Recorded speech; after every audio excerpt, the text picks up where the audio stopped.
Hi there, this is Lee McQueen, and I signed in today to discuss um, the commentary by Jill Stein on the Brexit vote, the decision by the nation of Britain to exit the European Union.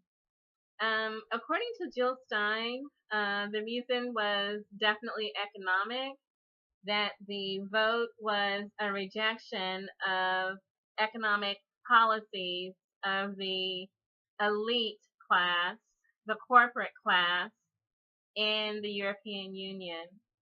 And so the people of Britain or the UK, Britain, decided to reject that. There's, Scotland, Ireland may feel differently. And so there's some, differences of opinion in that there may be a different feeling in those other countries. But in Britain, there was definitely a rejection of big business.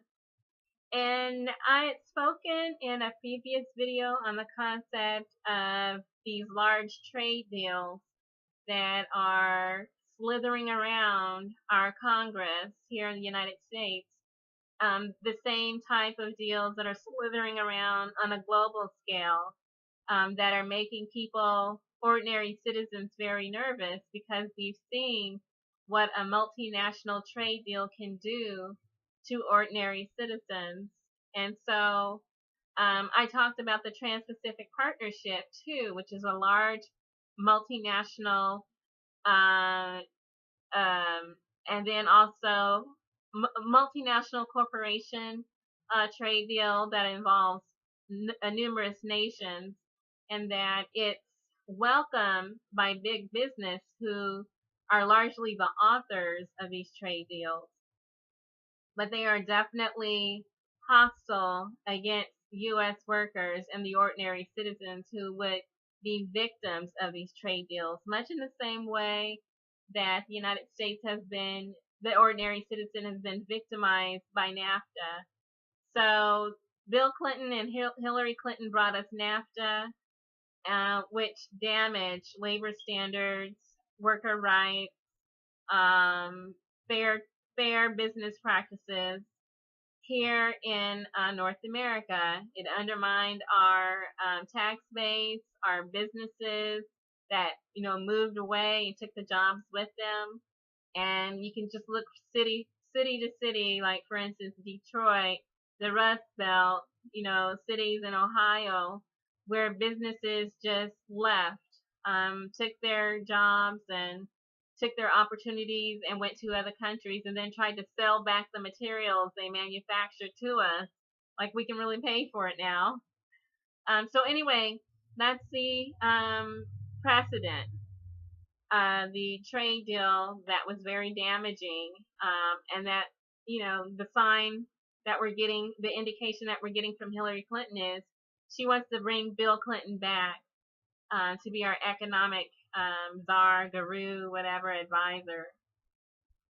So more of the same, more of the past, pro Wall Street, pro corporation, pro multinational free trade deal. That's what Hillary Clinton is bringing to the United States if she's elected the president. If she's made the nominee, if she's elected president, that's what we can expect. She's told us that's what she's about. Now, with the TPP, she has claimed that she's against it, but we're learning that she was actually for it before she was against it. Barack Obama has been concealing her emails from the State Department.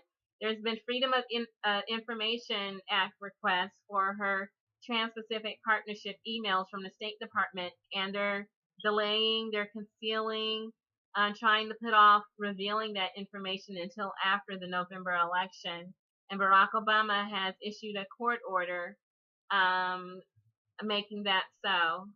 We should have already had those emails, but Barack Obama is concealing that from the United States public. So Hillary Clinton has said that she was for Transpacific Partnership, but now she's against it.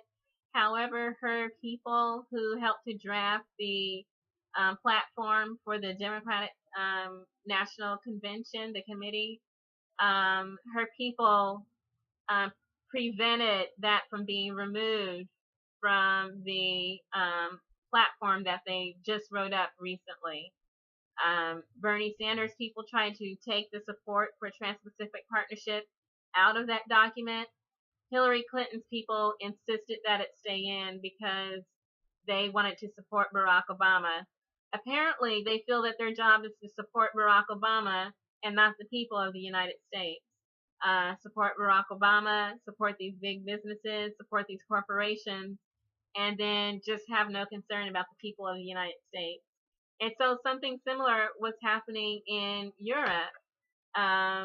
There's Trans-Pacific Partnership involves U.S. and Asian nations in the Pacific Rim.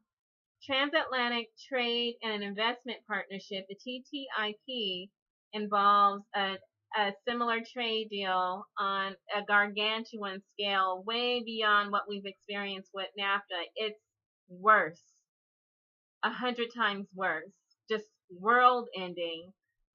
Food safety, environmental regulations, clean water, clean air, banking regulations, public health, jobs, labor standards, wages, all that's out the window. And not just with the United States, also with the European Union. And so what we've seen is that they've been fighting, battling, taking to the streets, protesting this because they do not want their standard of living to be reduced to what we've been reduced to here in the United States. They don't want our wages. They don't want our frankenfood. They don't want our healthcare system. They don't want our minimum wage, which is not a living wage, it's a starvation wage. They don't want wage and debt slavery like we're experiencing here in the United States. And basically, these large trade deals are basically would turn us into sharecroppers, the equivalent of people who work and work and work and never break even, never get ahead, never able to save. You can't win, you can't break even, and you can't get out of the game. That's basically what that is. So there's a lot of chaos in Europe, and a lot of it's economic. Jill Stein says there's also some anti-immigrant feeling with with this vote to leave the European Union, the Brexit vote. And so that's very unfortunate that there was maybe that racial or xenophobic or anti-immigrant feeling. But there's also economic resistance to what's happening. The dominance of corporations, multinational corporations over government, Britain rejected that. They're a little bit more forceful than we have been, and maybe we should look at their example. But Jill says that this vote to leave the European Union, the Brexit, is just one more sign that voters are in revolt against the rigged economy and the rigged political system that created it. They want change. And so in the wake of the 2008 economic collapse, not only was harm caused here in the United States, it actually caused harm in Europe as well. And it led to the division between the working class and the immigrants, which fueled the Brexit. And so the anti-immigrant, anti-Muslim, anti-refugee sentiment, it grew stronger because of economic stress. And so it was a key driver in the UK's departure from the European Union. So government spending and job creation has led the United States out of recession. And so Jill is proposing a solution because we're headed that direction. We are headed the direction of the UK, of Britain. There, the working class and the citizens revolted against this overarching structure of big business and rigged economy just crushing or threatening to crush the people down. And we've been woken up this election season by both Donald Trump and Bernie Sanders and Jill Stein that we're working within a system that is crushing us. It's anti-worker, it's anti-citizen, and it's crushing us. And so we've got Barack Obama and Hillary Clinton who are dancing around the TPP and the TTIP, these enormous, gargantuan, extinction level event size trade deals, trying to basically shove it down our throats and slip it in and just beat us over the head with it until we can't resist. They're playing games, basically. Both Barack Obama and Hillary Clinton are playing games with these trade deals. And so we might be headed for something similar, that if we want to stop it, we're going to have to rise up and revolt, not only against our president and our potential nominee who's betraying us and basically selling us out to these large corporations. We may also have to take a long, hard, close look at our Congress and the people who have said, well, that's all right with me. I represent this district, but you know what? I love Hillary Clinton, and if Hillary Clinton loves the TPP, well then, that's what we're going to do. So we have to take a look at our Congress as well. But Jill says she has a solution, that government spending and job creation have historically led the United States out of recessions. FDR did that. Jill Stein says she's proposing the Green New Deal, which would fund a green energy transition and create millions of jobs, and that includes infrastructure. She wants to cancel student loan debt, just like debt was canceled for Wall Street after the economic crash in 2008. She wants to liberate the younger generation and create a new economy. And the challenge is to expand the political movement here in the United States. Britain and beyond, they oppose the destructive corporate trade agreements similar to the Transpacific Partnership and the TTIP. She's saying that we also must defend the rights of workers and immigrants, and then adapt sustainable economic policies that will lift up our quality of life, and then transition to 100% clean energy. And so that's what Jill wants to propose in terms of preventing the overreach of these big businesses that wish to dominate our government and our political structure, and then make it impossible for our governments to protect us against these big business, profit-driven, elite-backed corporations that are writing our trade agreements and then using our elected officials to trick us into accepting and submitting to it. And so I know that the TTIP has been alternating countries and continents for negotiation. Sometimes it's in the United States, sometimes it's in Europe. The next negotiation for TTIP is going to be in Brussels in July. And so Britain got out just in time, I guess.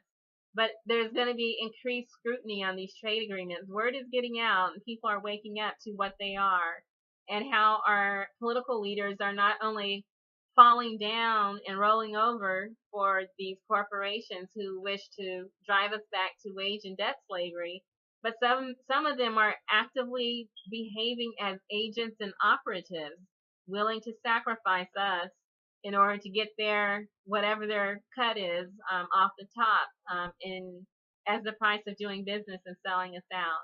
So currently, as it stands, we have Hillary Clinton, who's used to be for the TPP, but now claims that she isn't. We have Barack Obama, who is definitely for TPP. We have Donald Trump, who is anti-TPP. We have Bernie Sanders, who is anti-TPP. We have Gary Johnson, who is open to the possibility of TPP. And then we have Jill Stein, who is anti-TPP. So these are the leaders who are wishing to decide the future of our labor standards, our economic policies, our consumer protection, our environmental regulations. It depends on them, and it depends on our Congress too. So we definitely want to be aware of the progress of TTP here in the United States, and then also the TTIP as well. Both of these trade deals we need to watch very closely because together they spell doom for the U.S. worker. I'm not exaggerating. That's what we can expect. If we've seen Detroit and what free trade has done to Detroit, multiply that times all these the city that you live in. So it's good to be aware. It's good to pay attention, and watch what these politicians do and say. Hillary Clinton has said a lot of things, but what is she doing? She's concealing her TPP emails. Bernie Sanders is a straight arrow. Donald Trump is pretty straight on too. Gary Johnson is flexible. So we need to know their platform and their statements on this issue.